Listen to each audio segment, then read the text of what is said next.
שלום, לי קוראים דיוויד שליטה מהתנועה הליברלית החדשה, איתי נמצא יונתן אוקון. יונתן הוא בין המקימים של פורום זכויות הפרט במרץ. יונתן, אתה רוצה לספר קצת על היוזמה הזאת? בטח, למה לא? אז פורום זכויות הפרט במרץ, מטרתו בעצם לקדם נושאים שבחינתנו הם אקוטיים, מהזווית של חירות הפרט, של הימנעות מכפייה, וכמובן כל זה תחת המגבלות של התפיסה החברתית של מרץ.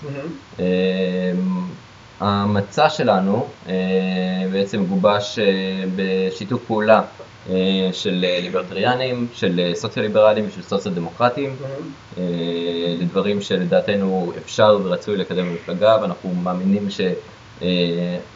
שרוב בעצם חברי המפלגה ומצביעי המפלגה ישימו את ידיהם על המצע הזה ויאשרו אותו.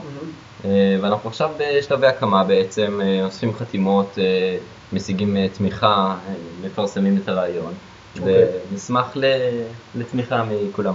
מצוין. רציתי לשאול אותך עוד משהו קטן בקשר לפורום. אם אתה אולי רוצה להרחיב טיפה על הנושא של היחס, על דברים שהם ייחודיים לליברלים בתוך מרץ, זאת אומרת מבחינת הדברים שקשורים אולי גם לנושא הביטחוני, הנושא של השלטון הצבאי, כל זה, לעומת דברים שאתה יודע, ליברלים, כי מן הסתם רוב ההתאגדות הגדולה של הליברלים בארץ לא כל כך, לא כל כך, בצורה מוצהרת לא מתעסקת בנושאים מדיניים. אולי אתה רוצה טיפה להרחיב בנושא הזה? כן, אז ככה, לדעתנו אי אפשר בעצם להפריד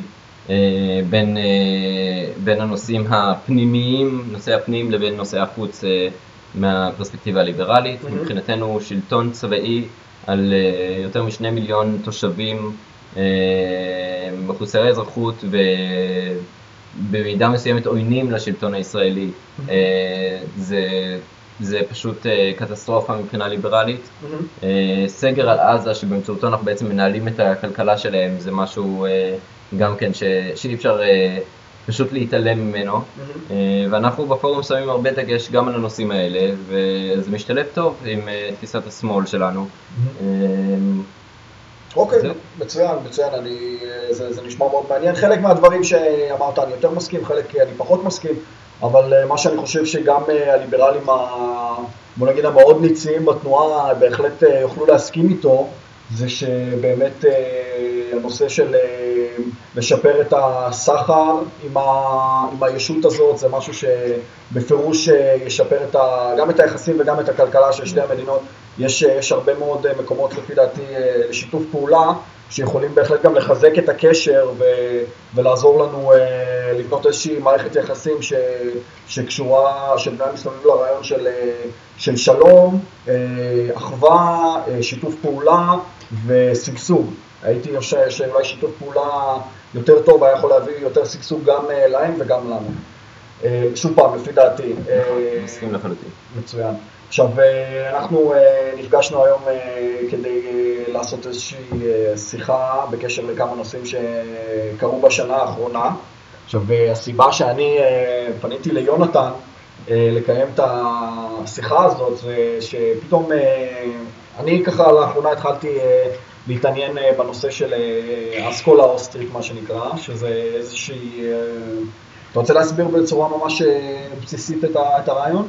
אוקיי, אז האסכולה האוסטרית בכלכלה זה בעצם אסכולה שהתחילה בעצם במאה ה-19 אפילו, עם בון בווארק ועם מנגר, שנחשב בעצם הכלכלן האוסטרי הראשון. כן, קרל מנגר. כן, והאסכולה הזאת בעצם בניגוד למיינסטרים הכלכלי, או בניגוד למה שהיה אז המיינסטרים, מנסה להבין את הכלכלה במונחים של האינדיבידואל. מה זאת אומרת? מתחילה בעצם התובנה שהאינדיבידואל הוא הישות הפועלת כאן, ושלאינדיבידואלים יש העדפות שונות, כן? הפריצה הגדולה בעצם של התיאוריה האוסטרית התחילה עם השלילה של תורות הערך שהיו עד אז. כן, תורת הערך העבודה אתה מתכוון. תורת הערך העבודה של מרקס מצד אחד, תורת הערך השימושית, מה שנקרא, ואת מאסלו וכל הנושאים האלה שמנסים לתת ערך אובייקטיבי למוצר, או על פי עבודה שהושקעה בו, שזה מרקס, ממש שעות עבודה שהושקעו במוצר, זה הערך שלו, לפי מרקס, או לפי כמה שהמוצר הזה שימושי, או לנסות לשלב ביניהם בכל מיני נוסחאות. כמובן שזה לא אפשרי, ובעצם האוסטרים היו ראשונים להגיד שערך הוא סובייקטיבי. זאת אומרת, כל בן אדם תופס באופן שונה את הערך של דברים שונים, הוא שופט מוצר אל מול מוצר, פעולה אל מול פעולה, הוא בעצם בוחר. כן, אני אוהב בנושא הזה את הדוגמה מההרצאה שלך, אני גם אוסיף כמובן לינק להרצאה הראשונה שלך שמאוד ככה עזרה לי להתחבר לזה. בהתחלה התחיל להתגבש אצלי הנושא הזה, ואז אחר כך באמת ראיתי חלקים מההרצאה שמאוד מצאו חן בעיניי. אתה יודע, מדברים שם על הנושא נגיד של הערך של כוס מים לעומת הערך של יהלום. נכון. אתה יודע שבסביבה שאנחנו חיים בה שכיום מן הסתם ליהלום יש יותר ערך, אבל אני מתאר לעצמי שאחרי כמה שעות במדבר אתה תסתכל על דברים בצורה קצת אחרת בין היהלום ובין המים. זאת אומרת, זה באמת קשור הרבה למה אתה צריך, מה יש לך ודברים מהסוג הזה, אם הבנתי נכון. נכון, זה נקרא עיקרון התועלת השולית הפוחתת. עוד עיקרון שבעצם האוסטרים היו ראשונים לדבר עליו ולהסביר אותו, שני העקרונות האלה, תורת הערך סובייקטיבי ועיקרון התועלת השולית הפוחתת, כבר כל הכלכלנים בעצם מקבלים אותם, אז זה כבר לא מפריד היום. כן, עכשיו התועלת השולית, רק ככה לחדד, אז הכוונה של התועלת השולית הפוחתת, כן, זה זאת אומרת, אם יש לך הרבה ממשהו, או אם יש איזשהו שפע של משהו בשוק, זה יכול להוביל להורדת מחירים של זה. העיקרון הוא יותר בסיסי מזה, העיקרון אומר שאם יש לך עכשיו בחירה בין שני מוצרים נניח, אז ככל שכל יחידה בעצם שאתה מוסיף ממוצר אחד, היא נמדדת בפחות מהכמות של המוצר השני. זאת אומרת, אם אני עכשיו מדבר על תחלופה בין נניח, אני יכול לייצר שני מוצרים, A ו-B.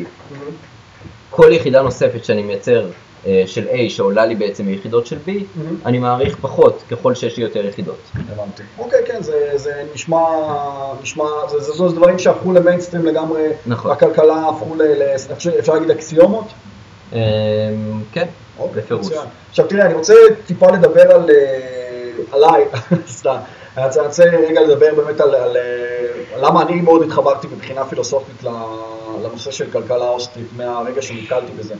אני חושב שאם אנחנו מסתכלים באמת על זרמים של ליברליזם טהרני, בוא נגיד, או יותר טהרני, שנמצאים בפוליטיקה העולמית כיום או בתקופה האחרונה, אז אנחנו מוצאים שזה בדרך כלל משהו שרלוונטי לשבירה של פרדיגמה של שתי מפלגות. זאת אומרת, אם אנחנו מסתכלים על הזרם של המפלגה הליברטריאנית החל משנות ה-70, אם אני לא טועה, זה היה איזושהי תגובה לטרנדים במפלגה הרפובליקנית.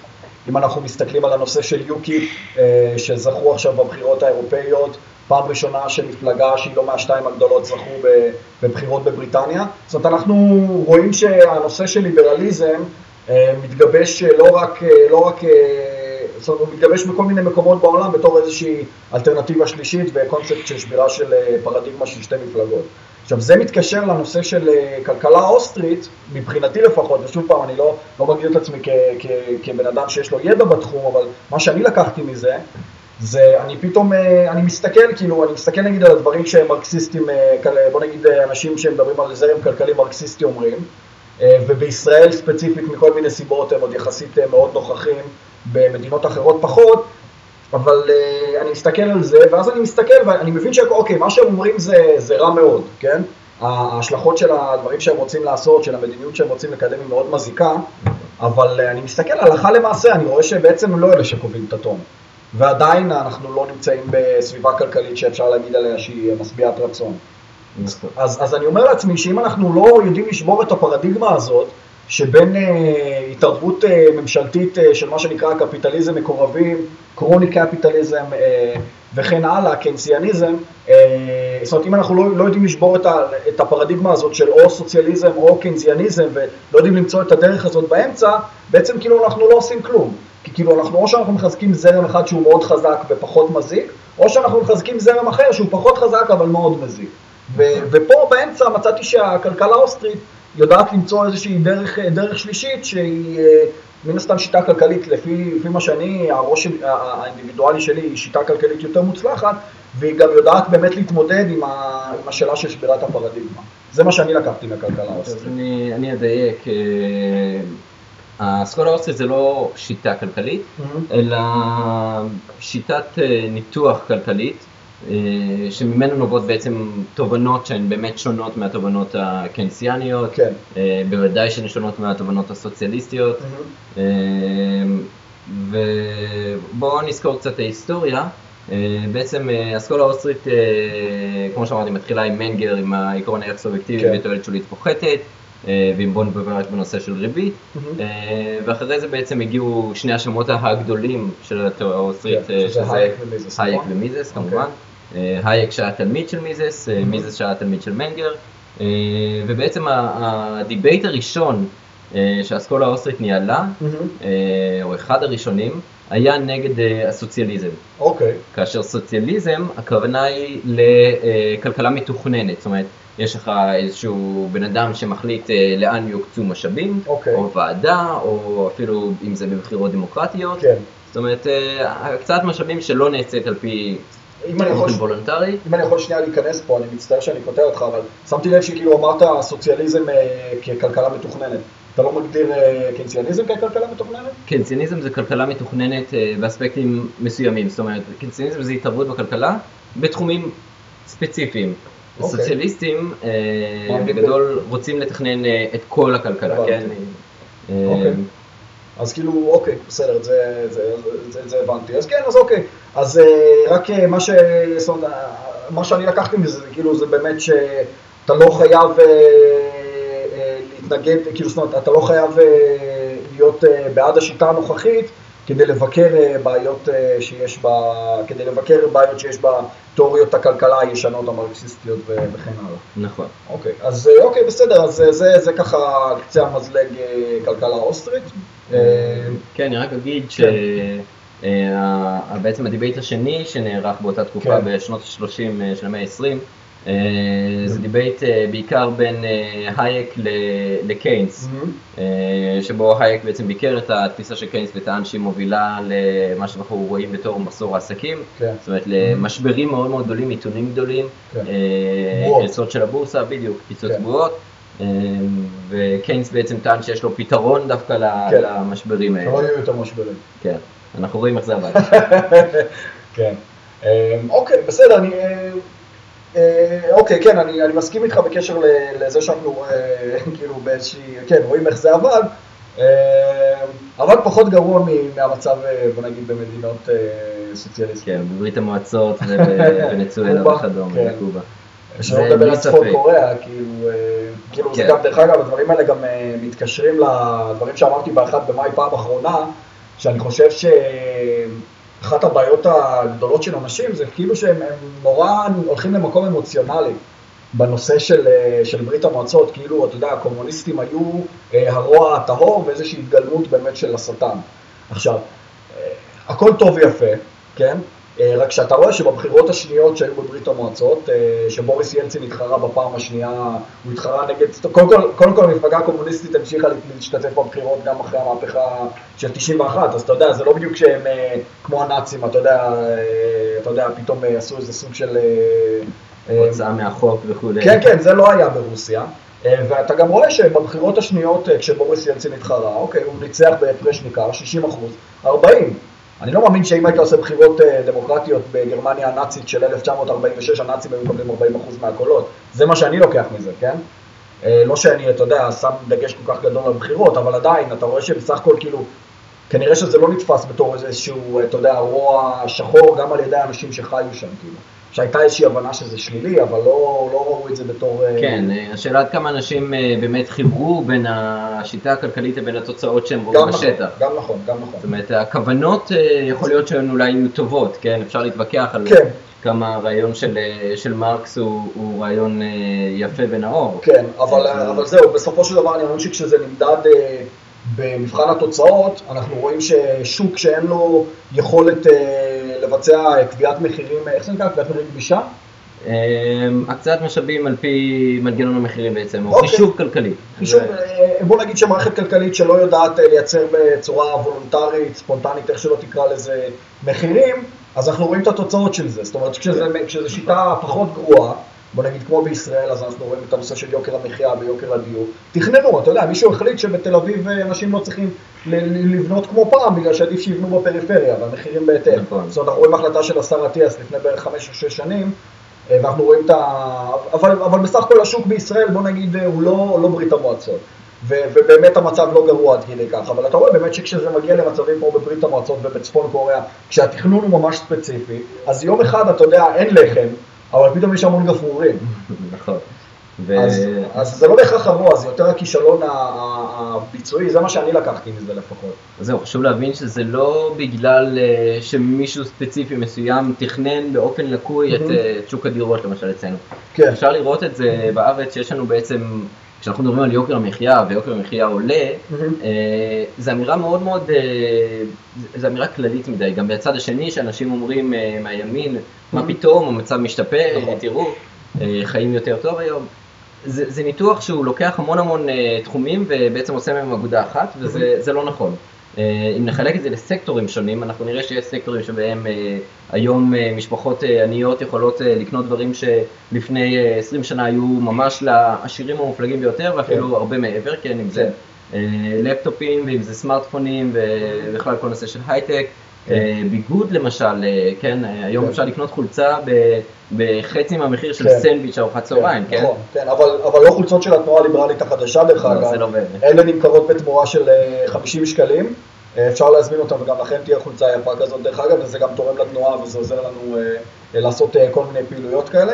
אוקיי, מצוין, אז שמתי לב באמת שדיברת שם על הנושא של יוקר המחיה, בוא נדבר שנייה באמת על, אתה יודע, אתה אומר יוקר המחיה, הדבר ראשון שעולה לי לראש זה הנושא של שכר מינימום. אתה יודע, דברים שבסך הכל נמצאים כרגע על הפרק בישראל. בתור בן אדם שמתעסק הרבה בקמפיין גרילה, היית קורא לשיטה שלי? בוא נגיד קמפיין גרילה. אני יודע להוריד את הכובע בפני האנשים בקמפיין של המינימום 30. אפילו שאני חייב לציין שאתה יודע, אם אתה מסתכל על התוצאות של ה-10-10 בארצות הברית, הקמפיין של השכר מינימום הפדרלי, אז אני כאילו לא יודע, באמת שאני משתדל לפרגן, אני רואה שזה, הקמפיין הוא בסך הכל קמפיין מוצלח, גם 64 חתימות של ח"כים זה כמובן מעל ומעבר, אבל אני כאילו ראיתי כמה טוב זה הלך בארצות הברית, ואיכשהו זה מרגיש לי שהם לא מצליחים לקבל את הפידבק בחזרה כמו שזה היה בארצות הברית, והח"כים, אתה יודע, הח"כים כמו בכל דבר שקשור לדמוקרטיה של נציגים, הם לא תמיד יודעים ממש להגיב בצורה מושלמת, אז בואו נדבר קצת באמת על הנושא של שכר מינימום. מה אתה חושב שזה דבר טוב להעלות את שכר המינימום ל-30 שקלים? אז בואו נתחיל מוקדם יותר. שכר מינימום הוא מקרה ספציפי של פיקוח על מחירים. ובמקרה הזה בעצם מחיר העבודה. מחיר שכירות עבודה, שעת עבודה של אדם. בפיקוח על מחירים, כתבתי על זה גם כמה מאמרים, תחפשו פיקוח על מחירים מהתנועה הליברלית החדשה, תמצאו את זה בגוגל.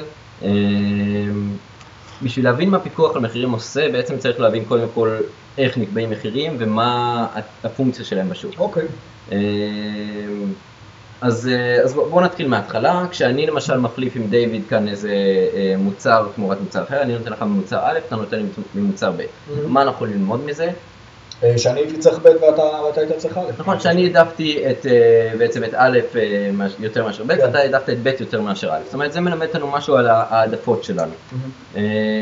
החלפה בכסף זה אותו דבר. כשאני נותן לך 5 שקל תמורת משהו, זאת אומרת שאני מעיף את המשהו הזה יותר מ5 שקל, ואתה להפך. זאת אומרת, זה מעביר מידע לגבי העדפות שלנו. המידע הזה, אגב, בעסקה בינינו עברה בעצם בתהליך המיקוח, כן? הוא אומר על כמה הוא רוצה, ואנחנו יורדים בסופו של דבר ומוצאים את קו השווה, ואם אנחנו לא יכולים להסכים בינינו, זאת אומרת, אם אנחנו לא רואים רווח, אם לא שני הצדדים רואים רווח בדברים, אז אין עסקה. זה קשור פעם, בהנחה שאנחנו אין לנו רובים. בהנחה שאין רובים ולא איומים באלימות, ושיש לנו מידע כמה שיותר מלא, והמידע זה בדיוק מה שעובר באמצעות המחירים. זה המידע הרלוונטי. אוקיי? כי מחיר שוק, אם אמרנו שהעברת כסף, העסקה הספציפית הזאת מלמדת אותנו על העדפות שלנו, מחיר שוק מלמד אותנו על ביקוש לעומת היצע. אוקיי. ואיך זה קורה? עכשיו נניח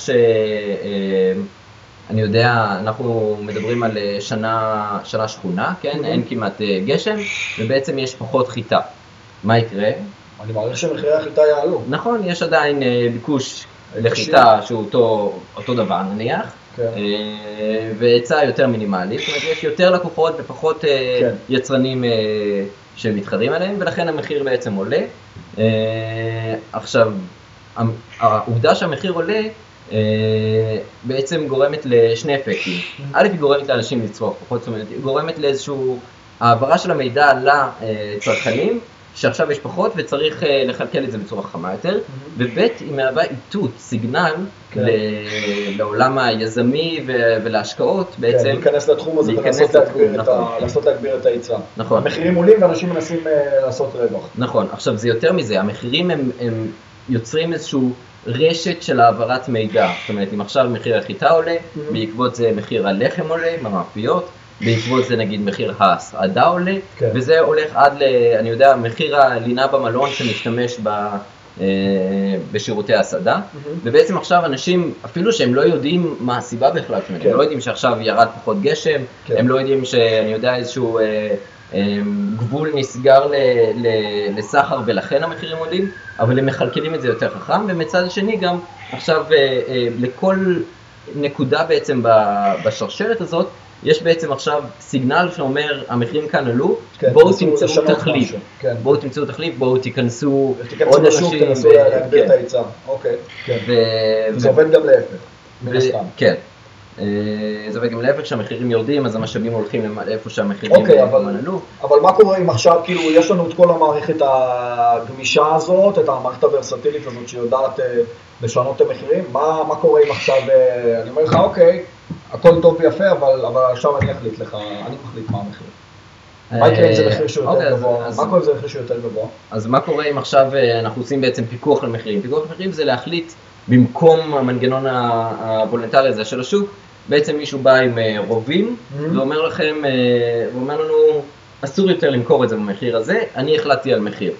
למה אני החלטתי על מחיר? אגב, זה קטע שדי משעשע אותי, זאת אומרת, התירוצים שפוליטיקאים נותנים לקביעות מחיר שלהם, לפעמים המוצר הוא כל כך חשוב שהוא, זאת אומרת לא מוצר, נגיד ספרים, זה כל כך חשוב שזה לא מוצר צריכה, ואז צריך לקבוע על זה מחיר גבוה, אבל לפעמים הוא כל כך חשוב שחשוב שהוא יהיה בר השגה, אבל צריך לקבוע מחיר נמוך. אין כל כך עקביות בנושא הזה. כמובן שזה עניין פוליטי בסופו של דבר, ונדבר גם על הנושא של קביעה של מערכת תמריצים פוליטית. אני רוצה שנייה להתקיל אותך, בוא נדבר על מקרה שקובעים מחיר נמוך. עכשיו מן הסתם אתה יודע, אתה צריך להיות ריאליסט, כאילו יש לך רובים, זה הכל טוב ויפה, אבל אנחנו חיים באיזושהי מין שיטה, בוא נגיד, אנחנו נמצאים באיזושהי שיטה שהיא קפיטליסטית במובן של מרקס, כאילו במובן של בעלות על אמצעי ייצור. בעלות על אמצעי ייצור לא באמת נמצאת אצל הפועלים בישראל, יותר בישראל מאשר במדינות אחרות, אבל זה לא, אתה יודע, בסופו של דבר המדינה לא מייצרת לחם בעצמה. אז לדוגמה לחם היא צריכה למצוא איזשהו מקח, כי לבוא ולשים להם רובה לראש, להגיד להם לקרוא ב2 שקל, זה הכל טוב ויפה, כן? אבל הם פשוט יכולים גם להפסיק, אנחנו לא חיים בדיקטטורה, אתה יודע, לא ישלחו אותם לגולאג. נכון, כמובן שגם מכסות אפשר לחוקק אחרי זה, והחוק הזה הולך ובעצם יותר ויותר התערבות במשק. בואו ננסה שנייה אחת להתמקד בדוגמה שלי. אז אנחנו מדברים פה על איזשהו מחיר, בואו נדבר על הדוגמה של הלחם לדוגמה, המדינה קובעת שיש איזשהו מחיר, והיא מוסיפה לטובתו, זה סבסוד. אז איך זה משפיע? אז קודם כל, לא סיימתי מקודם, שפיקוח על מחירים בעצם, מה שהוא עושה הוא מזריק מידע שגוי למערכת. אוקיי. זאת אומרת, אם עכשיו למשל בדוגמה הקודמת שנתנו של החיטה והלחם וההסעדה, אנחנו עכשיו אומרים לא, לחם ימכר במחיר ככה וככה, 2 שקל לפת לחם, אני יודע. מה שאנחנו עושים בעצם זה אנחנו משבשים את הסיגנל לשני הכיוונים. אנחנו משבשים את הסיגנל לכיוון של הצרכנים שיחסכו, ואז בעצם אנשים קונים הרבה. כן, משהו שהם לא בהכרח צריכים. לא רק משהו שהם לא בהכרח צריכים, זה משהו סובייקטיבי, כן? במחיר הזה הם מעריכים את זה כמשתלם, אז הם קונים הרבה, כן? אבל הבעיה היא שאין מספיק היצע בשביל כולם, ולכן מי שמגיע קודם, או מי שיש לו יותר כסף לקנות, קונה יותר כמובן עד גבול מסוים, כן? הוא לא צריך, בסופו של דבר הוא לא רוצה יותר מדי. וככה בעצם נוצר מחסור, ואנחנו רואים את זה במשק גבינה הרבה פעמים, שנוצר מחסור, ובירקות לפעמים, וזה מה שחוזר על עצמו. אבל חוץ מזה, גם, אגב, בשוק הדיור זה תופעה הכי בולטת, תופעה של פיקוח המחירים ומחסור. אתה רק לדבר על הנושא של דמי מפתח? נדבר על זה אולי בהמשך. זו דוגמה מעולה לפיקוח על מחירים, כי זה באמת משהו שהוא מתרחש בסביבה שיש בה המון תחרות באופן טבעי, ופתאום בא המחוקק ואומר אני קובע מחיר, ורואים את ההשפעה של זה בצורה מאוד יפה, מאוד חזקה, ונעשו המון מחקרים על זה. אבל בואו נחזור רגע למשק בארץ. אז זהו, התחלת לדבר על דיור. דיור זה נושא שדי בוער כרגע. דיור, אנחנו רוצים לדבר עכשיו אבל קודם כל על נגיד מחירי המזון, וכאן אנחנו רואים עוד תופעה במחיר המפוקח. אז חוץ מזה שכמו שאמרנו יכול להיווצר מחסור, אצלנו לא נוצר מחסור למשל בלחם. אוקיי? ולמה זה? באמת כי המדינה... שיטה של סבסוד, לא? כאילו היא מעודדת אותם לייצר... היא מעודדת החקלאים לייצר, בהחלט. ולא רק זה, אלא שיש כאן לובי בעצם של היצרנים. זאת אומרת, היצרנים הם מאוגדים ויש להם כוח חוקי, ויש להם לובי. מה שקורה זה בעצם שהמחיר עולה לאט, ובזמן שבמקומות אחרים הוא יורד באופן טבעי בגלל התחרות ובגלל העלייה בפרודקטיביות שאפשר לייצר יותר בזול, אצלנו מחיר הלחם עולה. וזה נכון גם לחלב, אוקיי, זאת אומרת, זה לא המקרה הקלאסי של פיקוח על מחירים שגורם למחסור, אלא זה מקרה שבו האיכות לא משתפרת והמחיר כל הזמן עולה. זה בגלל שיש לובי בעצם שמשפיע על החקיקה הזאת, שהיצרנים והפוליטיקאים עושים יד אחת ובעצם יוקר מחיה שלנו עולה ואיכות לא עולה, איכות המוצרים. מה שגם מעניין כאילו בנושא הזה, שכאילו באמת זה משהו שנוגע ליחסים בין השוק הפרטי ובין הממשלה. אני חושב שהיכולת של החקלאים, בוא נגיד, לעשות כל מיני צעדים בריוניים כאלה חד צדדיים, היא יותר מצליחה כלפי המדינה, בגלל שלפי דעתי יכול להיות שלמדינה יש פחות קשר רגשי להחלטות שהיא מקבלת, אם אתה בכלל מכיר במדינה כיישוב. זאת אומרת, אני חושב שזה גם משהו שמאוד משפיע, כשאתה מתמקח מול המדינה, הרבה יותר קל לבוא להתמקח עם לחם שהאיכות שלו לא עלתה, והמחיר שלו ממשיך לעלות, כי אתה יודע, זה לא מול כמו צרכן פרטי. צרכן פרטי, בסופו של דבר ההחלטות שלו משפיעות על עצמו, זאת אומרת, הוא לוקח החלטות בשביל עצמו. פוליטיקאים לוקחים החלטות בשביל כולם, ויותר מזה, מבנה התמריצים שיוצרת בעצם הדמוקרטיה הייצוגית, הוא כזה שגם אם נניח ואנחנו מסכימים שיש דבר כזה רצון הרוב ויש טובת הכלל, השיטה הדמוקרטית לא מקדמת את הדבר הזה. אז יש לך תמריץ חזק לייצור חוקים שמיטיבים עם מעטים על חשבון הרבים. אם נניח אנחנו מסתכלים על חוק שלוקח שקל מכל אזרח בכל חודש ומעביר אותו לבן אדם אחד ספציפי. זה מנוגד לטובת הכלל, נגיד שהבן אדם הזה גם לא מניב הרבה ערך. אז איך בכל זאת נקבעים חוקים כאלה? מאוד פשוט, יש לנו כך וכך מפלגות, בכל מפלגה יש כך וכך ח"כים, נגיד 10 ח"כים, 10 אנשים ברשימה, ואתה קורא את המצע של המפלגה ביום של הבחירות, אתה לא קורא את המצע הנפרד של כל ח"כ בנפרד, וגם אם הוא כן היה מפרסם, אתה לא יודע את הדברים הנסתרים שהוא לא מפרסם. אין לך זמן להתעמק בנושא הזה ולהבין מי באמת משרת יותר טוב את האינטרסים של כלל הציבור, ומי פחות. כן, אבל למי כן יש אינטרס כספי כזה? זאת אומרת, שקל בחודש לא שווה לך את המאמץ הזה של לבוא ולחפש עכשיו מי בעצם גורם לחוקים האלה. למי כן זה שווה? לאותם לוביסטים, לאותם אנשים שבסופו של דבר מקבלים את הכסף. שזה מגיע מכולם. כן, ורשות השידור זה דוגמה קלאסית לזה, מקבלים בדיוק שקל בחודש מכל אזרח שמחזיק טלוויזיה, נותנים ערך שהוא, אם יש ערך בכלל. בוא נדבר באמת על ערך במושג של הרייטינג, לא להיט. כן, אם אנשים לא רוצים לראות את זה מרצונם חופשי, אז איזה ערך יש לזה? זאת אומרת, ערך הוא עניין סובייקטיבי, אמרנו כבר. כן. אוקיי, מצוין. אתה רוצה לדבר קצת על חוק הספרים? חוק הספרים, בכיף. קודם כל זה מעניין מאוד מה שקרה כאן. אותי זה קצת משעשע האירוניה. היו לנו חנויות ספרים בארץ, ואז בעצם נכנסה סטימצקי, רשת גדולה, דרסה בעצם את כל החנויות הפרטיות כמעט לחלוטין, על ידי הורדת מחירים, ויצרה מעין מונופול. הוצאות הספרים התחילו להתעצבן על המונופול הזה.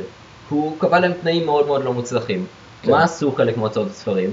הם התאגדו והקימו רשת מתחרה. התאגדו והקימו רשת מתחרה, צומת ספרים. שזה מאוד מעניין בנושא כאילו באמת של התמודדות עם מונופולים. נכון. כאילו מבחינת הרעיונות של כלכלה חופשית, כי אתה רואה שבהתחלה הדג אחד אכל את כל הדגים הקטנים עד שהוא נהיה גדול, ואז פתאום out of nowhere הגיעו הרבה דגים קטנים שהתאגדו נגדו. נכון, וזו התאגדות וולונטרית, עבדה מאוד מאוד יפה, הם בעצם שברו את המונופול של סטימצקי והכניסו מה ששייך, מה שאתה קורא לתחרות פרועה, שבעצם גרמה לזה שג'ונגל קפיטליסטי, גרמה לזה בעצם שעכשיו בכל בית כמעט יש ספרים, אנשים קוראים, והספרות העברית הייתה בעצם עד שעבר חוק הספרים, הייתה בתקופת פריחה שלא הייתה כדוגמתה במשך עשרות שנים.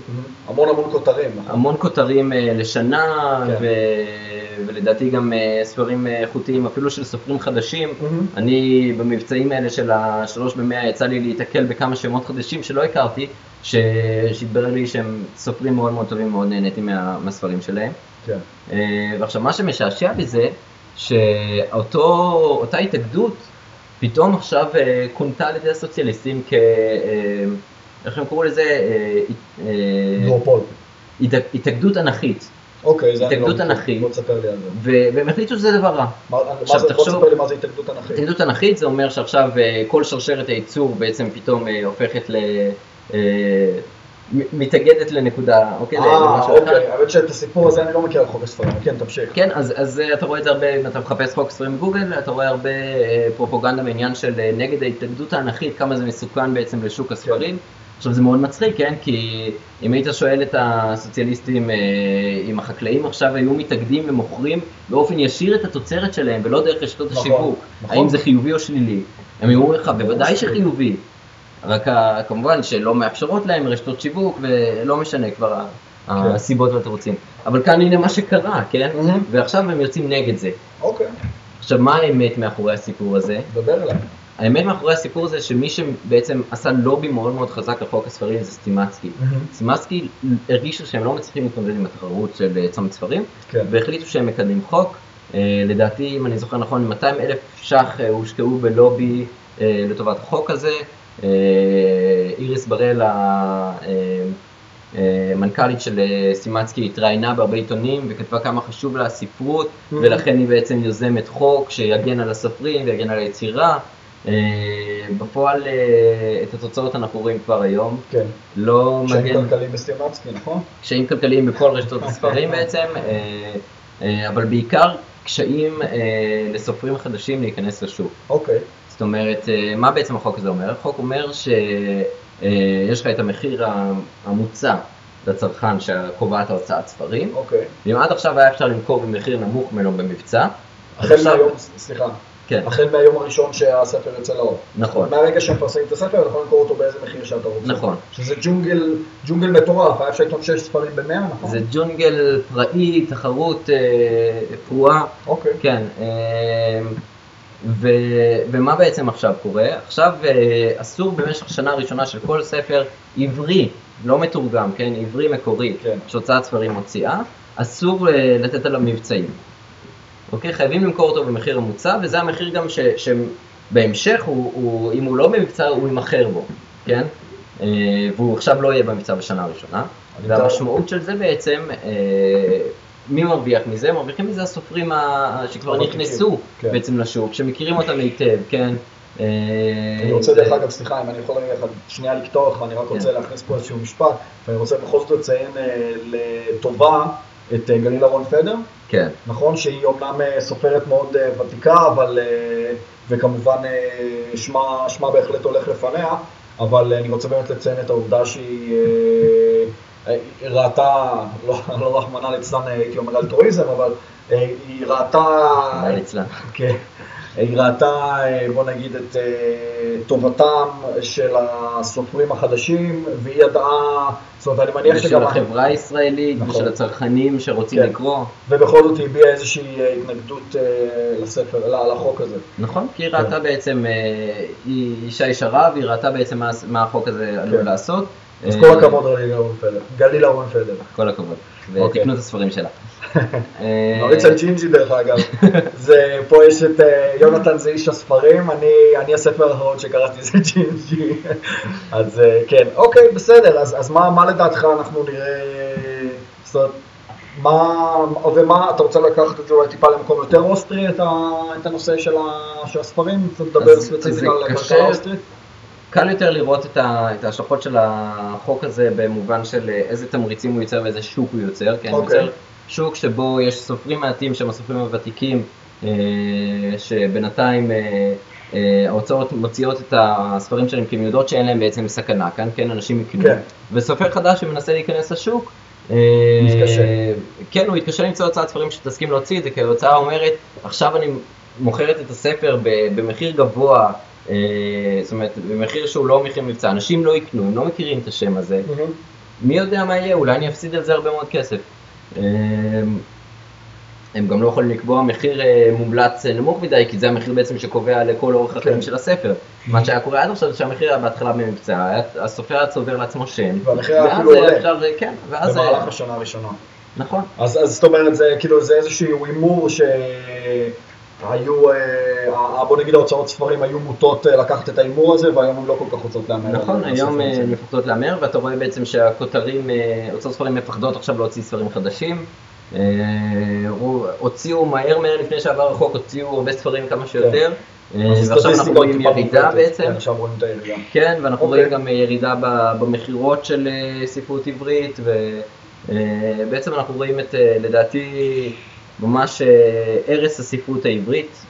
החוק הזה פשוט הרס את הספרות העברית, ועכשיו יש כל מיני יוזמות חקיקתיות שמנסות לעקוף אותו בכל מיני שטיקים. אני בתור ליברל מאוד פסימי בקשר ליכולת של חוכמת ההמונים, מה שנקרא, להסיק מסקנות. אתה חושב, איזה מסקנות לדעתך, זאת אומרת, איך לדעתך התוצאות של הספר הזה ישפיעו על הלך רוח של, בוא נגיד, אנשים פחות מודעים פוליטית ממך וממני? זה תלוי איך נצליח, אם נצליח בעצם להסביר את הקשר בין חוק הספרים לבין התוצאה שלו. כן, כבר היום יש סוציאליסטים שבעצם מתנערים מחוק הספרים ואומרים הוא פועל יותר מדי לטובת סטימצקי וזאת הייתה טעות והיה צריך לעשות בו ככה וככה, אבל בזמן הזה הם לא אמרו את זה. אבל פתאום הם הלוחמים הגדולים למען הצרכן ולמען הסופרים. ואת הליברלים השתיקו כאגואיסטים, כאנשים שלא אכפת להם מתרבות, כאנשים שרואים בספר כמו עגבניה וכל השלל הביטויים עם הקונוטציות הרעות. כן, כן. תלוי שוב פעם, אתה אוהב או לא אוהב עגבניות, זה קטע מאוד אינדיבידואלי. בוא נדבר שנייה על, אתה יודע, אני בנושא הזה באמת של כלכלה, שוב פעם, זה משהו שמאוד מעניין גם עכשיו שראינו בנושא של חוק הספרים. אם זו שאלה של, מצד אחד יש לך כאילו מה שנקרא רוע, בוא נגיד, הלוביסטים, אבל מצד שני יש לך גם פשוט נושא של incompetence. זה פשוט, זאת אומרת, אני באמת, אתה לא תצליח לשכנע אותי עכשיו, שכשלימור לבנת קידמה את החוק הזה, ואנחנו עשינו באמת הרבה מאוד כדי לנסות לדבר איתה, כי בכל זאת, אתה יודע, היא חברה במפלגה על פניה מוגדרת בעיני עצמה כמפלגה ליברלית. יש איזו מילה כזאת בעקרונות היסוד. אז ניסינו לדבר איתה, אמרנו לה, תראי, התוצאות יהיו לא טובות, והיא לא כל כך, זאת אומרת, היא הייתה מאוד מנומסת, וחשוב להיות מנומס, כן? תודה, סליחה, כל זה, אני הבן אדם הראשון שידבר בעד נימוס, אבל היא לא הסכימה לעשות שום דבר אופרטיבית בכיוון הזה. אבל שוב פעם, הרושם שאני קיבלתי מהפידבק שקיבלנו ממנה זה שהיא לא, אני לא חושב שהיא רעה, לא חושב שזה נובע מרוע. אני באמת חושב שמה שחשוב מאוד לקחת מהנושא הזה של החקיקה, זה באמת השאלה של עד כמה בצורה מוצלחת הרגולטורים מצליחים... זה מה שנקרא טרגדיה של כוונות טובות. אבל שימו לב שהלוביזם הזה שדיברתי עליו, זה לוביזם שגם יכול לטפטף לתוך המוח של המקבלי ההחלטות בעצם, נכון. את המחשבה שזו החלטה נכונה וראויה, ובאמת יכולים להאמין בזה, כן? דיברנו על תרגיל של רוע. כן, דיברנו על תרגיל של כוונות טובות, זה גם הסיבה שניסיתי ללכת מאוד למקום הזה של השאלה של תוצאה וכוונה ותוצאה, זה באמת הנושא של חוק כרטיסי הקולנוע. אתה יודע, הם עשו איזשהו חוק, החוק אומר, חוק דרך אגב אומר דבר שעל פניו נשמע מאוד הגיוני, זאת אומרת, אתה יודע, מערך אינטרנט של הזמנה כרטיסים באינטרנט זה לא דבר שהוא יקר, זאת אומרת, מבחינת הסליקה וכל זה, אני מתאר לעצמי שזה לא, אתה יודע, בשחקים, וכל הנושא של להפעיל אתר אינטרנט זה גם, זה דבר שהפך להיות מאוד מונגש בשנים האחרונות, אז למה שזה יעלה יותר כסף? אז הם עשו חוק שיש בו הרבה common sense, הם עשו חוק שאוסר על לגבות כסף על הזמנות באינטרנט. זה גזל. תשמע, לא יודע אם... כן, תשמע, גזל, אבל אני חושב שמה שיפה באמת ברטוריקה שהשתמשו כדי לקדם את החוק הזה, זה באמת שזה נשמע משהו מאוד של common sense. יש לי כלל אצבע לגבי האם משהו הוא גזל או לא. כן, כשאנחנו קונים עכשיו נגיד שתייה אצל הגזלן, אנחנו אומרים זה ממש גזל, הוא שוחט אותנו. התשובה היא לא, אנחנו קנינו בסופו של דבר את השתייה. אם היינו חושבים שזה לא שווה את זה, שאנחנו מעריכים את הכסף שלנו יותר מאשר השתייה, לא היינו קונים. זאת אומרת, אלא אם כן כמובן מוצמד לך אקדח לרקה, ועכשיו אומרים לאנשים לא להתחרות בבן אדם, אז אוסרים על להתחרות. ואז באמת, ושם הבעיה בעצם, זאת אומרת, אפילו לא במחירים שהוא קובע, אלא בעובדה שאוסרים לאנשים אחרים להתחרות בגזן ולקבל... אני רוצה לזרוק פה מילה ברשותך, זה קצת איזה מקום לזרוק, כאילו להכניס איזה משהו נוסף שקשור לעיקרון אי התוקפנות, אולי חשוב לציין, דיברת פה על אקדח לרקה, לצורך העניין זה יכול להיות גם איומים. נכון. זה גם יכול להיות, אתה יודע, לא אוסרים, אתה יודע, אין איסור לייבא לישראל שמנת. נכון, אין איסור. יש מכס. אם לא שילמת את המכס, אתה... תשמע, זה לא מדינה קומוניסטית. אם אתה רוצה, באמת, אתה יכול, אבל לדברים יש מחיר. נכון, ובסופו של דבר זה בשלב מסוים כבר לא משתלם. נכון. זהו, אז בכל מקרה, אני חושב באמת מה שיפה ולמה חשוב לדבר על הנושא של חוק הקולנוע כשמדברים על טרגדיה של כוונות טובות, זה, אתה יודע, זה... אמרנו להם, זה יוזמה של מיקי רוזנטל, מפלגת העבודה למי שלא מכיר, שזו מפלגה שקצת כמו הליכוד, היא סוציאל דמוקרטית בעיני עצמה, הוא בא והוא קידם את החוק הזה, ואמרנו לו הרבה פעמים לפני שלא יעשה את זה, כי מה שיקרה, זאת אומרת, אני הערכתי, ואני לא, אין לי יומרות ניבוי, אבל הצעתי איזשהו תרחיש אפשרי, למה בעצם שהם לא יגלמו ישר את המחיר של ההזמנה באינטרנט, ישר לתוך הכרטיס, ואתה משלם בכל מקרה, כאילו. נכון. כן, וזה מה שקרה. נכון. עכשיו, מה שיפה פה זה ש... צריך להבין, מה שקרה עד עכשיו זה בעצם שמי שהזמין כרטיס דרך האינטרנט, סבסד בעצם, אפשר להגיד, את כרטיסים למי שהזמין בקופה. כן. זה כמו מי שטס במחלקה ראשונה במטוס, שעכשיו, אני לא זוכר איזה פוליטיקאי דיבר על זה, שזה ממש לא שוויוני ולא תקין. בפועל, מי שטס במחלקה ראשונה משלם הרבה מאוד על הכרטיס שלו, ומוזיל את המחירים למי שטס במחלקות האחרות. נכון.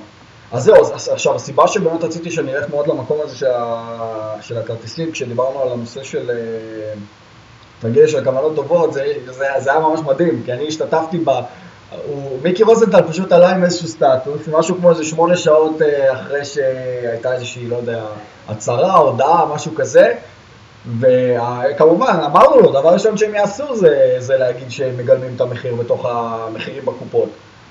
איכשהו עדיין מצא את עצמו מופתע, ומה שמצחיק, כי אנחנו נמצאים גם בעידן, שכל הנושא הזה של יח"צ הוא מאוד שונה, כי הם חלקם מפעילים את החשבונות פייסבוק שלהם בעצמם. את הדפי פייסבוק הם מפעילים עכשיו בעצמם, להערכתי מיקי רוזנטל מפעיל בעצמו את החשבון, וראית פתאום סטטוס מאוד רגשני, כאילו. מאוד, הוא ממש נפגע, והוא קרא לחרם צרכנים, והוא אמר, הם לא יכולים לעשות את זה, ואני חוקקתי חוק, ואתם בחרתם בי וכל זה.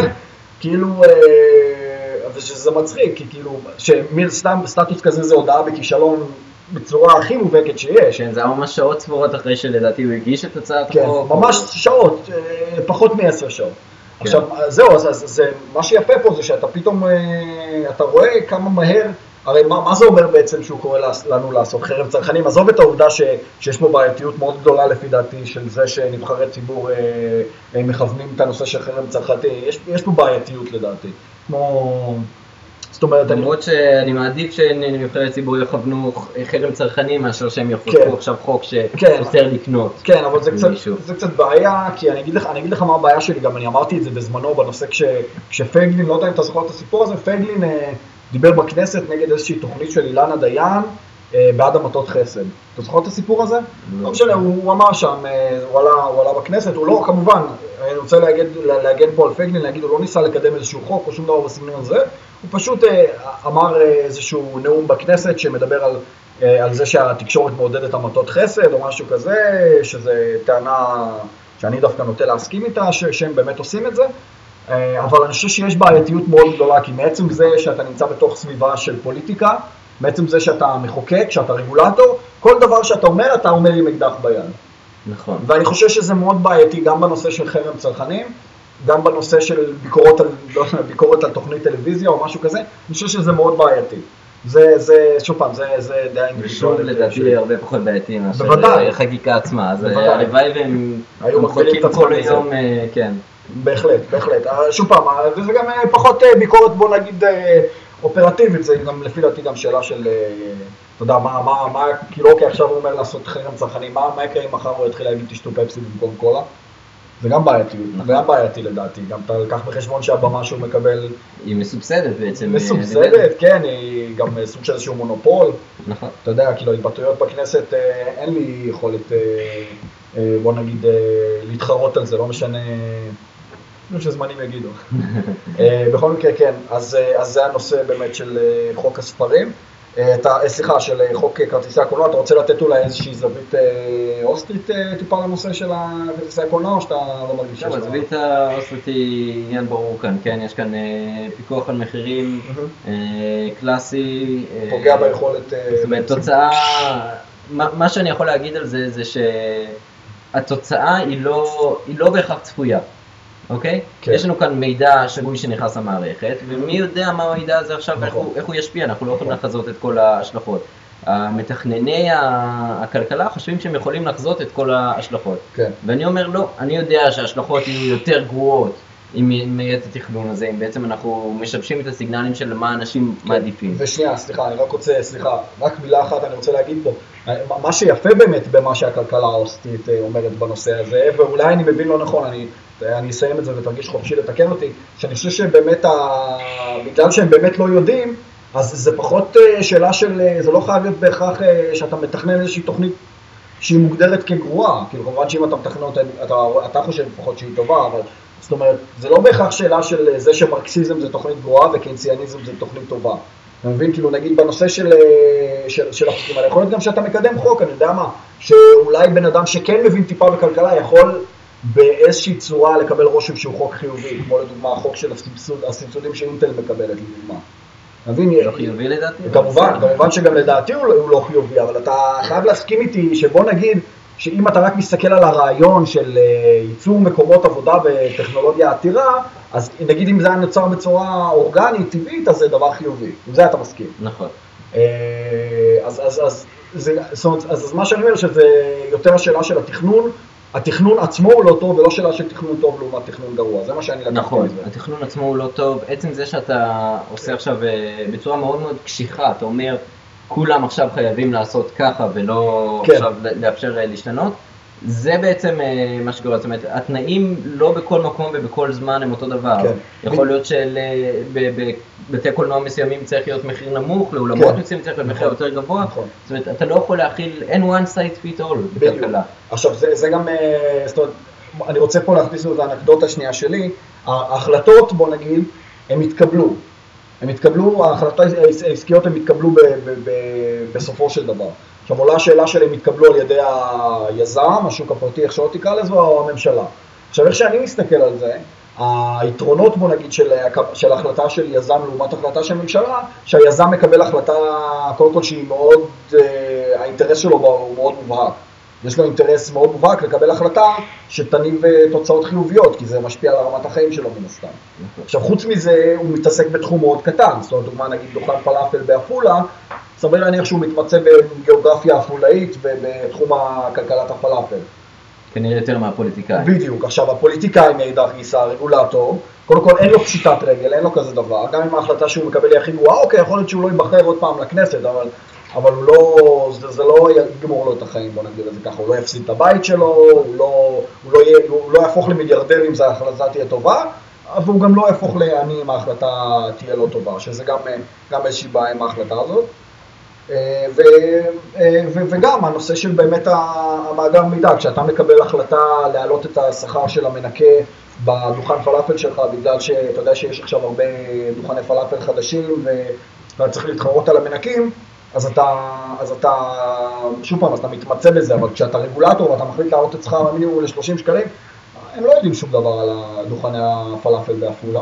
יש פה בעייתיות מאוד גדולה על היכולת שלהם לקבל את ההחלטות, הם יכולים, כמו שאמרת, לצורך העניין להכניס סיגנל שלילי לתוך המערכת, וזה יכול לגמור הרבה מאוד מזה. הם בעצם לא נושאים באחריות על ההחלטות שלהם, כמעט לחלוטין. בטח שלא במידע שהשוק משקף אותן על החלטות אינדיבידואליות. הם קובעים משהו שהוא חל על כולם באופן אחיד בדרך כלל, וגם אם לא, זה לא באמת משהו, זה לא החלוקה שהשוק יוצר, כי השוק הוא מאוד מאוד דינמי. המחירים זה בדיוק מה שמעביר את המידע הזה באופן דינמי.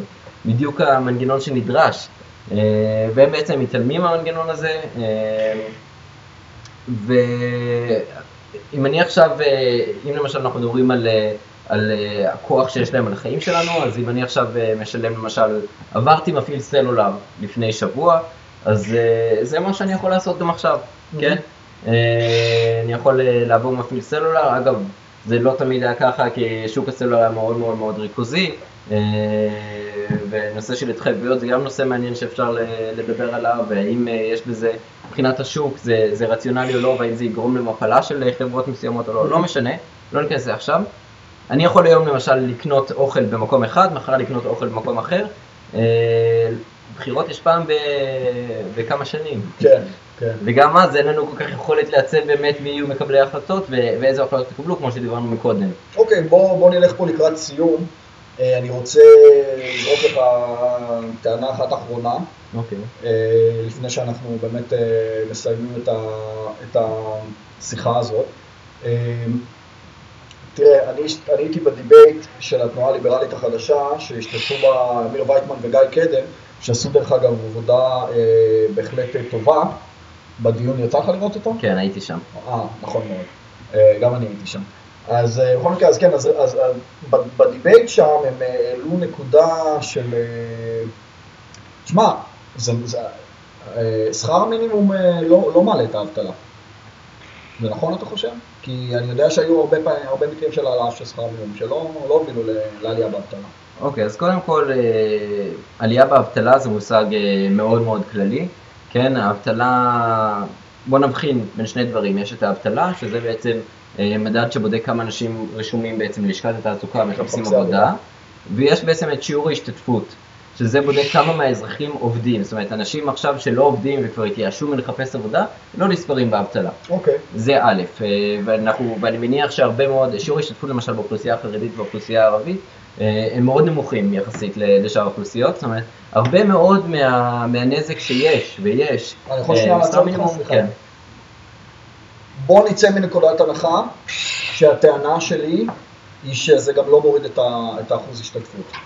זה יכול לקרות מצב שאחוז השתתפות ואחוז האבטלה, לא, אתה לא, מסתם זה לא גם וגם, זה רק אחוז ההשתתפות. יכול להיות מצב ששכר המינימום לא יוריד את אחוז ההשתתפות בכלכלה? תיאורטית,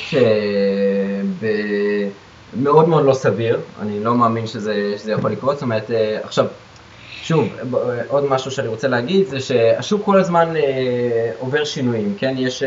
זה מין רעש כזה, אז האבטלה או שיעור ההשתתפות בתעסוקה כל הזמן משתנים למטה כתלות בכמה עכשיו חידושים יש בשוק, בתנועה יזמית, בכל מיני דברים כאלה. ובעצם לפעמים ההשפעה של שכר מינימום, אם אתה מסתכל על האבטלה בכלל המשק, היא באמת נבלעת ברעש הזה, כן? בדיוק. זאת אומרת, אני יכול להגיד, לולא שכר מינימום, שיעור התעסוקה היה יותר גבוה, זה בוודאות. אוקיי, אז זה בוודאות. אז אתה מבין, אז זה באמת משהו, זה מה שניסיתי, זאת התשובה שניסיתי להוציא ממך. כן. זאת אומרת, אבל יותר מזה, בכמעט כל המחקרים שנעשים על הנושא, אם אתה מפלח את האוכלוסייה לפי סקטורים, ואתה מסתכל למשל על אנשים שלמדו 10 שנים, למדו 12 שנים, למדו תואר ראשון, תואר שני, ואתה בודק איך האבטלה משפיעה על הסקטורים הזה, אז בסקטור הכללי אומנם זה נבלע ברעש, אבל ככל שאתה מסתכל על אנשים עם פחות כישורים, פחות הכשרה בעצם, אנשים מאוכלוסיות סוציו-אקונומית יותר נמוכות, אוכלוסיות מופלות, אתה יכול לעשות הרבה חתכים כאלה, אתה רואה השפעה בעצם הרבה יותר גדולה, אתה רואה את השיפוע הזה של האבטלה כתלות בשכר מינימום עולה. אוקיי, ואני רוצה לשאול אותך, אני אגיד לך לאן אני ניסיתי לכוון עם השאלה הזאת. אני, שוב פעם, בדעתי הסובייקטיבית, אני אומר פה משהו שהוא רק עליי, אני חושב שאנחנו מדברים על 3 נושאים, שלפי דעתי הם הכי חשובים כרגע בכלכלה הישראלית. הנושא הראשון זה הנושא של הכוח אדם של הצבא. זה 3 נושאים, זה אחד מהדברים שהם 3 הכי חשובים. השני זה הנושא של הקרקעות. מסכים. והנושא השלישי, פה אני קצת יצא פופוליסט, אבל אני אלך על הנושא של המכסים. והסיבה שאני הולך על הנושא של המכסים זה בגלל שאני חושב שגם חשוב לדבר על לפחות נושא אחד שממש מדבר על התחתית של החברה, שרלוונטי הכי לתחתית. עכשיו, הסיבה שדיברתי על 3 נושאים האלה זה בוא נגיד שעכשיו אני מקבל את ההחלטות, ואני מקבל את ההחלטות, בוא נגיד, אני לא אהיה פופוליסט פה ויגיד הכי ליברליות, בוא נגיד מקבל את ההחלטות הכי מוצלחות בשלושת התחומים האלה שהם בעיניי 3 התחומים הכי חשובים, ולצורך העניין אני גם לצד ההחלטה הזו מקבל החלטה נגיד להעלות את שכר המינימום אפילו בצורה גדולה, בוא נגיד ל-32. עכשיו, מה שאני אומר זה שיכול להיות שבאמת האבטלה, אחוז ההשתתפות, איך שלא תקרא לזה, לא תעלה, בגלל שאנחנו יכולים לראות, יכול להיות שאנחנו יכולים כל כך הרבה מגמות חיוביות בדברים אחרים, שהמגמה השלילית, בדיוק, שיבלעו את המגמה השלילית הזאת. עכשיו, זה בעצם מה שאני לוקח מהנושא הזה של ההסכם של אמיר פרץ ואיגוד התעשיינים. אתה מכיר את הסיפור הזה? כשהוא נכנס לממשלה, יש איזשהו מתווה של העלאה של שכר המינימום שאמיר פרץ יזם, ואז הם אומרים, הנה, אתה רואה, יזמנו את $1,000 לחודש. כן, $100. אז אתה יודע, הוא אומר, יזמנו את התהליך הזה ואנחנו לא רואים עלייה באבטלה, שזה נורא מצחיק, כאילו אתה רואה כל הזמן את הסוציאליסטים מבקרים את ביבי על כמה שהכלכלה שלו היא גרועה, ואני מעריך מזה שלעומת מה שהיה לפניו, היא כנראה כל כך מוצלחת שהיא מצליחה לספוג לתוכה את היוזמה השלילית הזאת של שכר מינימום, עלייה בשכר מינימום. מה אתה אומר על זה? אני לא יודע אם ספציפית ביבי, בשתי הממשלות האחרונות הכלכלה לדעתי בהחלט לא השתפרה. רוב מוחלט של התעסוקה שנוספה בשני הממשלות האחרונות זה בעצם תעסוקה למגזר הציבורי, כן, הוא התנפח בערך ב-160,000 איש, אם אני לא טועה. ותעסוקה למגזר הציבורי זה בעצם תעסוקה שלא... להרוויח את הכסף. כן, זה העברת כסף מאנשים לאנשים, זה לא יצירת ערך, כן, אתה לא יוצר כאן ערך, אתה לא מוריד את יוקר המחיה, אתה לא משפר את איכות החיים של אנשים, אתה בסך הכל מעביר כסף מאנשים לאנשים, אולי אפילו הורס ערך באמצע, כי זה מוסיף הרבה מאוד עיסוק, הרבה מאוד חיכוך עם המגזר הציבורי בפעילות העסקית, ובכלל בחיי היום-יום. אם יש יותר עובדים, יש יותר רגולציה, אני צודק במה שאני אומר? בדרך כלל כן, זה חוק פרקינסון מה שנקרא, שהבירוקרטים נוטים לעשות עוד עבודה לבירוקרטים נוספים, ובדרך כלל זה נופל בסופו של דבר על העסק. כן. אוקיי, בסדר, אז כן, אז אני רק רוצה לחדד שאני באמת יכול להיות שדיברתי על מגמה שהיא יותר מוקדמת מזה. אני מדבר על התקופה של... 2006 ככה, כן, נכון. אז, אבל כאילו בוא נגיד שאתה יכול להסכים שיחסית לעד 2006, מ-2006 המגמה יחסית ללפני היא חיובית, או פחות גרועה. זה משהו שקשה להגיד. קשה להגיד? כן, כי... לדעתך סובייקטיבית, כן? לא, כי יש כל כך הרבה השלכות, כל כך הרבה דברים. אני חושב שברור לנו ששלטון מפא"י על הצנע שהוא, חוקי הצנע והמלחמה שלו בשוק השחור וכל הדברים הנוראים האלה היה גרוע מאוד, כן, בפנקס האדום. ברור לנו ששחרור השוק הוא מאוד טוב, הוא תרם כל אימת שהוא נעשה באמת. מצד שני, חלק מהדברים כן נעשו גרועים יותר, זאת אומרת, חוקי עבודה הלכו ונהפכו ליותר ויותר גרועים, בהרבה מאוד מובנים. כן, תופעת עובדי הקבלן זו תופעה שנוצרה, חדשה שנוצרה בגלל חוקי העבודה, זאת אומרת, זו תופעה של שוק צללים, תופעה מובהקת, ושוב, חפשו בגוגל שוק צללים, תמצאו מאמר שלי בנושא, גם כן תוצאה של פיקוח למחירים. אז קשה לי להגיד, כנראה שכן המצב יותר טוב בגדול. אוקיי, מצוין, תראה, זו הייתה שיחה מאוד מעניינת, נהניתי לדבר איתך. את המידע, יהיה מידע רלוונטי בלינקים וכן הלאה. אני מזכיר לכם שאת הנושאים שיונתן מקדם אפשר למצוא בפורום זכויות הפרט במרץ בפייסבוק. הנושאים שגם יונתן וגם אני מתעסקים בהם אפשר למצוא בתנועה הליברלית החדשה, אפשר לחפש את זה בפייסבוק, אפשר לחפש קבוצת הדיונים. לא, אני ממליץ גם להיכנס לקבוצת הדיונים, כי באמת אפשר להיכנס שם יותר לעומק של החומר, ולא סתם לראות פרסומים שיוצאים פעם בשבוע, זה יותר אינטראקטיבי גם. ואם מישהו רוצה ללמוד עוד על כלכלה אוסטרית בצורה מאוד מאוד מסודרת מהבסיס בצורה מעניינת, תחפשו כלכלה אוסטרית בגוגל, גם כן תמצאו הרצאה. אני גם אשים, כן, אני אשים לינק להרצאה. אני גם רוצה לקחת באמת עוד איזה 2 דקות פה לציין עוד יוזמה חיובית שיש כרגע, שזה הנושא של ההתפקדות לליכוד. כן, לא, דיברנו גם על ההתפקדות למרץ, אני חושב שחשוב גם לדבר על ההתפקדות הזו, כי זה טרנד מאוד חיובי. אני חושב שמה יש בליכוד איזושהי שיטה של פריימריז פתוחים, ויש לנו כבר, אני יכול להגיד על עצמי, אני מגדיר את עצמי כליברל די טהרן, בואו נגדיר את זה ככה, ואני יכול להגיד שיש לפחות 3 או 4 אנשים בפריימריז בליכוד שלפי דעתי הקול שלנו יכול מאוד לעזור להם. יש גם כל מיני פורומים כרגע שנמצאים בליכוד שיהיה אפשר להתחבר אליהם, אני חושב שבסך הכל זה יוזמה חיובית.